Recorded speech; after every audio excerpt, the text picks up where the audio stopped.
All right, everybody, I'm here with my friend Adam. He just put on some new RPM rings onto my rifle, and today we're going to be talking through our favorite hunting rifle setups, some target rifles. Adam has some awesome rifles he's going to show you, so you need to stick around and watch and just talk through cartridges, applications, and tell you what we like about our rifles. All right, so this is unloaded, but this is a 7mm 08 from Browning. This is the X-Bolt Speed. And I've had this gun since 2018. I chose this caliber. It's not very popular of caliber, I'd say, 7mm 08, but I had very specific reasons why I chose it. And that is because it is low recoil. I reload, so it's efficient to shoot. It's basically a 308 cartridge, so that doesn't take a lot of powder. I like something that I can shoot all day, have no kick. My son can shoot, my wife can shoot. And it's still a 7mm bullet, so it has good ballistic coefficients and it's an accurate bullet. So the weight on this is 8.3 pounds, pretty lightweight, really good for when you're hiking and it's in your hands or on your backpack. It's not going to weigh you down. For the scope here, I got a Vortex LHT 3x15 42 objective with a sunshade, and it's pretty beat up and scratched. It's not a rifle and not a setup that I have babied. I've fully used my gear. For the rings, I have the RPM rings, which are very sweet. They got a integrated bubble level on this side, and I have the Mathew's Fabrication cheek riser, which is super nice. You can customize that. If my son's shooting the gun, I can move for him. If I'm shooting it, it's set for me, and it's a good setup. It's lightweight. For my experience, I've used it on multiple hunts. I've got a deer in Arizona with it. Took a standing shot with my Triclops at 240 yards, which is very far for standing. I wouldn't have been able to do that unless I had a Triclops. So I had to do the power stance and get nice and wide and shoot, and it was one shot dead. The other two animals I killed were two elk. My big granddaddy bull in Colorado. That was my big over-the-counter bull. That was like a 104-yard shot. The elk died one shot. And then Wyoming got a cow elk with this gun. It's 45-yard shot, one shot, done. So everything that this gun has shot at, it has died with one shot. People can hate it all they want, but it does the job. It's not, for me in the specific rifle, it's not like a tack driver. It's not as accurate as some of my other rifles, but it is getting the job done. And I always take it on my out-of-state hunts and in-state hunts as a backup. Because sometimes your rifle might fall, it might get bumped, which did happen. It's happened to me in Utah. It happened to me in Nevada this last year, and I had to pull this out and use it. So my advice, if you have an extra rifle, always bring an extra rifle. Make sure it's dialed and ready as a backup. That's the 7mm 08. All right, cool. This is my 30-06. The 30-06 is like tried and true. It's just the go-to for me in 99% of hunting situations. As I've gotten into and had the range to practice longer range, I have bought cartridges capable of longer stuff, but I just find myself always gravitating back to this. This was the first rifle that I bought like on my own without the help of a parent or a guardian. I bought this thing when I was in college. I was getting ready to go on my first hunt and decided I wanted something that I could have for myself and like learn to shoot. And so I bought this. This is a Sako 75 in 30-06.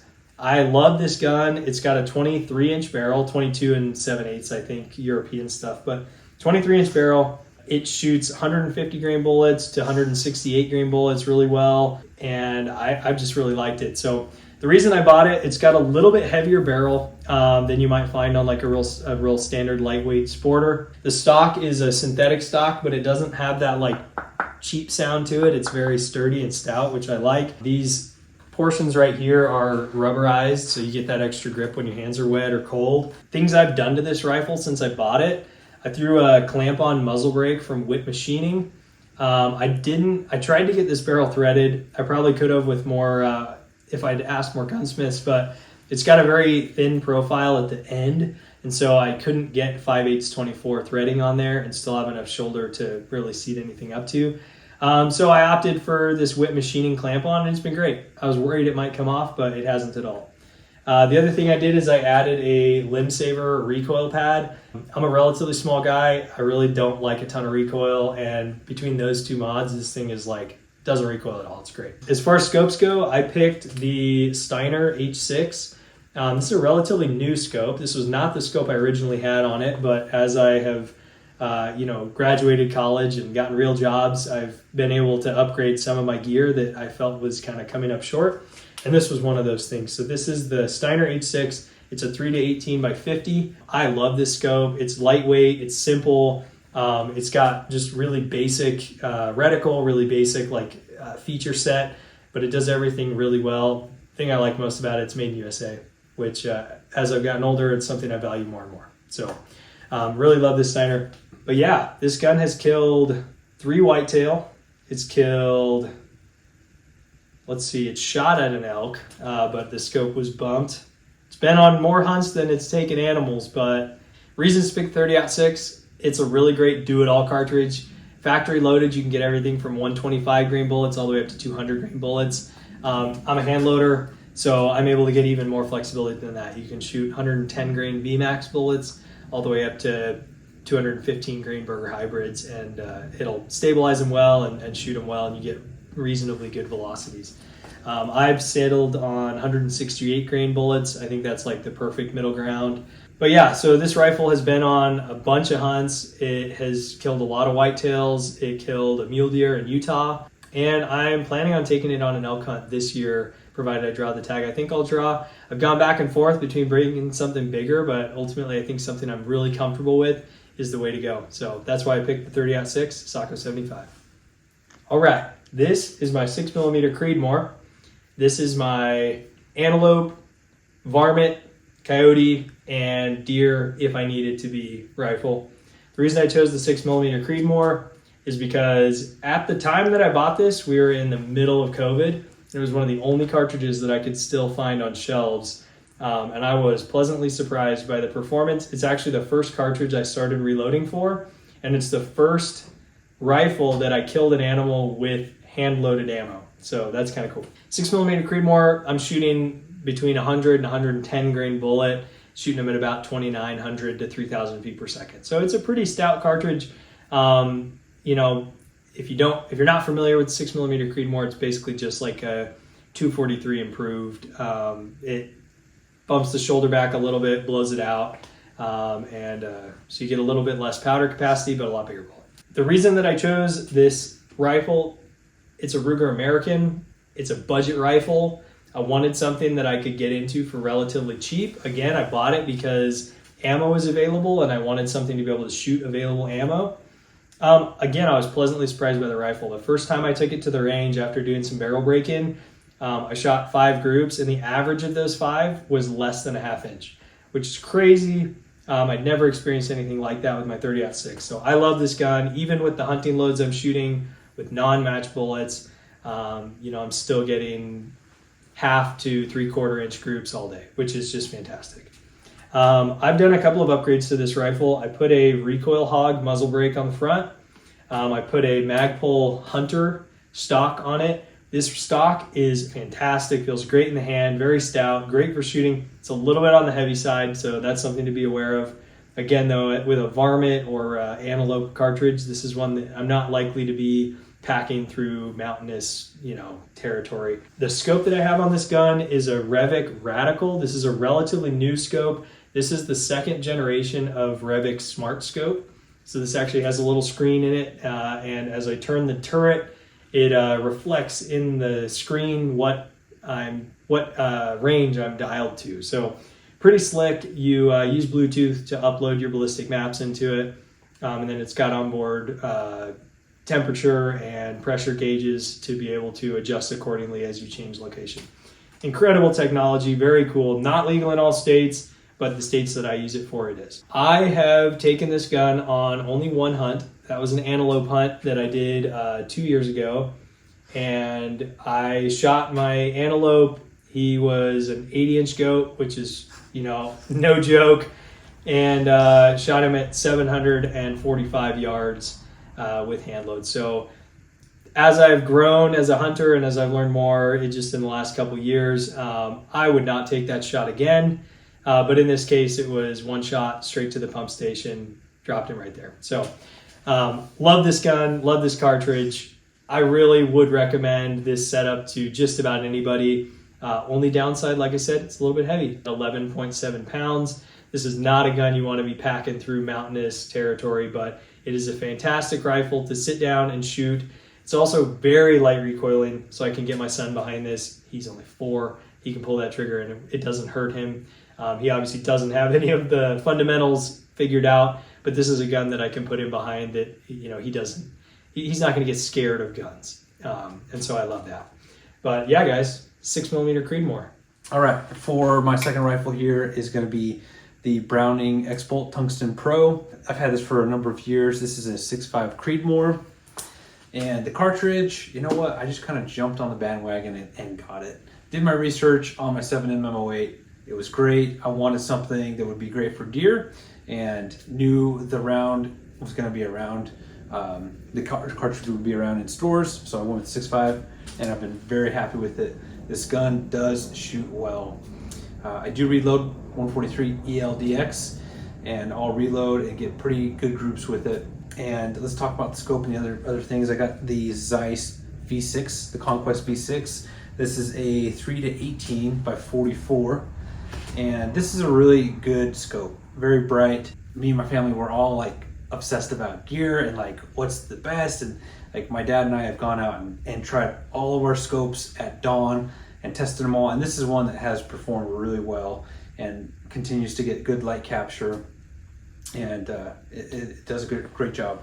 It's been beat up. I got some beat up marks on this side. We had to knock out the bell a little bit, scratch marks. It's been through the ringer.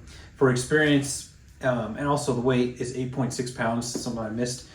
But for experience, I've only taken on a couple deer hunts. I took it to Utah, got a deer on that hunt with my son Spencer, and then in 24, he got his first buck with this rifle. So really good experience with this. My boy really likes it. I really like it. It's going to continue to be one of my first choices for rifles for my hunts. All right, guys, up next, less of a hunting rifle, more of a target rifle. This is the Browning X-Bolt Target. This is in 6.5 Creedmoor. I bought this rifle a year ago. I bought it because I was getting really into hand loading and I wanted to see what I was capable of. If I really put a high quality, highly accurate, heavy rifle behind my hand loading capabilities, if I could get really tight groups and shoot really far. And this rifle has totally delivered. So this is a, like I said, 6.5 Creedmoor. The reason I chose this as a target rifle is it's a really great balance between barrel life and velocity. It doesn't hold a ton of powder, but it does shoot a very efficient bullet at respectable velocities. I get about 2,800 feet per second out of 140 class bullets in this, which, 26-inch barrel, that's pretty dang good. So that's why I chose 6.5 Creedmoor. I chose this rifle. Really, I just got enamored with it. I love Brownings. They announced that they were releasing this target line, which came with a new action, new bolt pattern, new trigger, new barrel, profile. And so I just got really excited and started researching. And after I started looking at the price, everything it included, it was actually a pretty reasonably priced package for everything you get for it. So it does have a very heavy profile target barrel. This barrel is a 1-in-7 twist. So it's a very fast twist for 6.5 Creedmoor. Has the recoil hog muzzle brake on it. It's got the Browning Max stock. It's got their new DLX trigger, which at the time was very new. Now you'll see it in all the X-Bolt 2 line, but when I bought it, this was the first model that it was on. As far as scopes go, I've got a Vortex Razor HD. This is a Gen 2. This is the 4.5 to 27. I think this is a really great range for this sort of target application because really 4.5, you're not going to need much lower than that for a target application. The other thing I like is 27 is a lot of power, but it's not so much that you're losing the perspective when you shoot, especially with a gun like this that's so low recoil. It's a very heavy scope and a very heavy rifle. This entire thing weighs 14.9 pounds. It is heavy, but it is a dream to get behind when you're shooting because the recoil just falls off. It's a very straight back recoil impulse. It's just, you can shoot this gun 100 times in a session and not feel it at all. I have not considered taking this hunting, although if I was doing an antelope hunt or something like that where I might be shooting far, but from relatively flat ground and not too far from a road, within a mile or so, I would take this hunting. It shoots very well. All the other things I've done to this, I put a little bit of this, I think they call it dragon skin. You can buy it on Amazon. It's just generic, but it's this textured tape. These synthetic stocks, they're very abrasion resistant and they're great, but I find they can get a little bit slippery. So I do like to throw a little bit of extra grip on there. Like I said, haven't taken this thing hunting, but I have taken it to the range a lot. Shot a handful of different hand loads in it, and it shoots fantastic. Honestly, I got everything out of it that I wanted. I wanted to see if my reloading capabilities were enough and if my tools were accurate enough to get really good groups, and this proves that they are.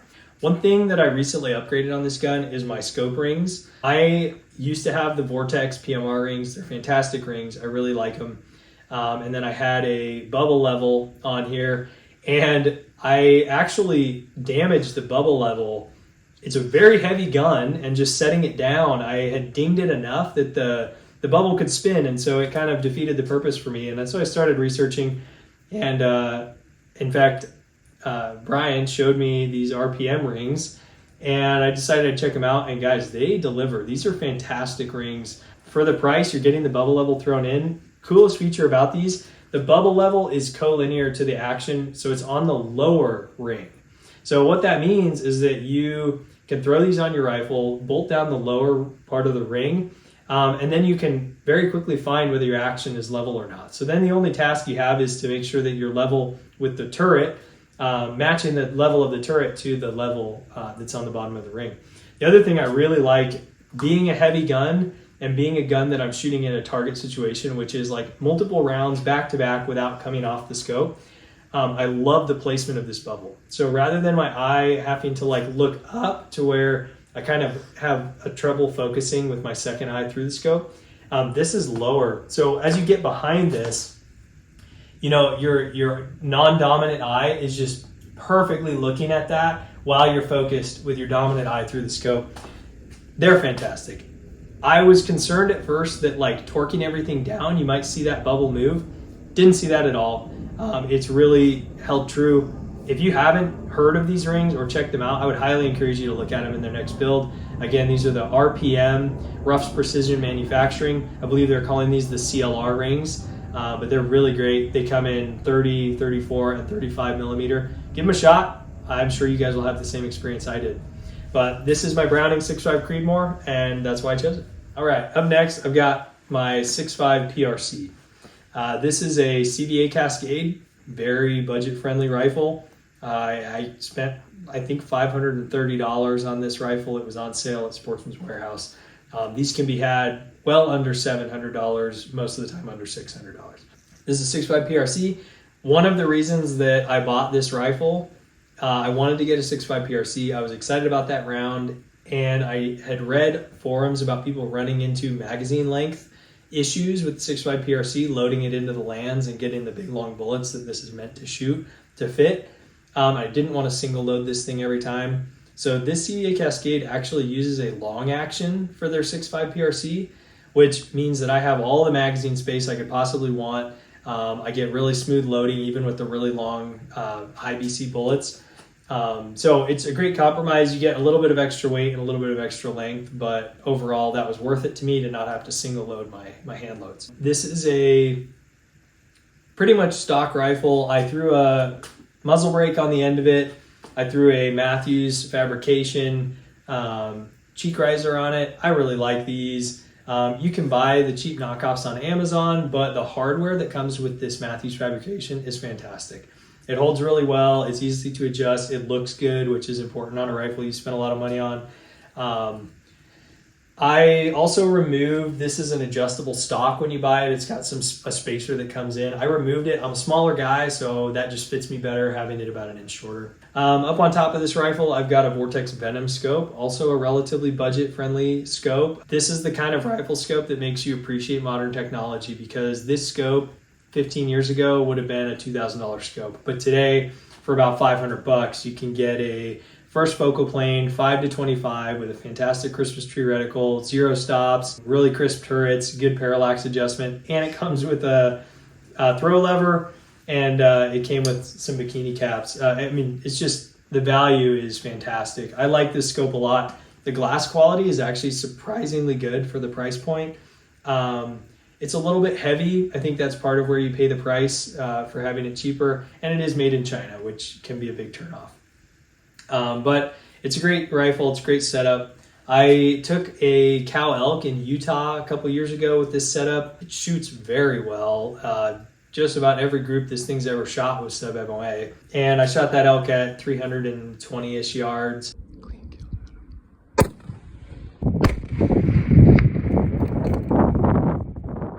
And it was just one shot, one kill, easy peasy. 6.5 PRC is nothing to sleep on. I really like this rifle.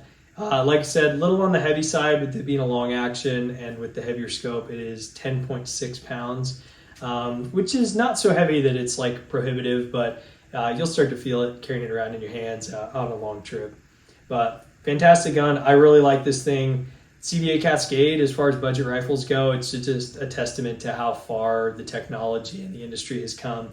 The fact that for $500-600 you can get a rifle of this caliber is pretty astounding. So highly recommend all three: 6.5 PRC, Vortex Venom scope, and the CVA Cascade package as a whole. All right, guys, that is the rifle roundup. Thank you for watching. Hope you learned something pretty cool. I always learn talking to Adam. Appreciate your time. Appreciate you helping me get the rings on my 7mm weight. If you want to get some rings, the RPM rings are awesome. And I have a link in the description below and a code OCH10 if you want to save some cash for some rings. Let us know if you have any questions in the comments. Stay safe, go out and practice, and get ready for the next hunting season. Later.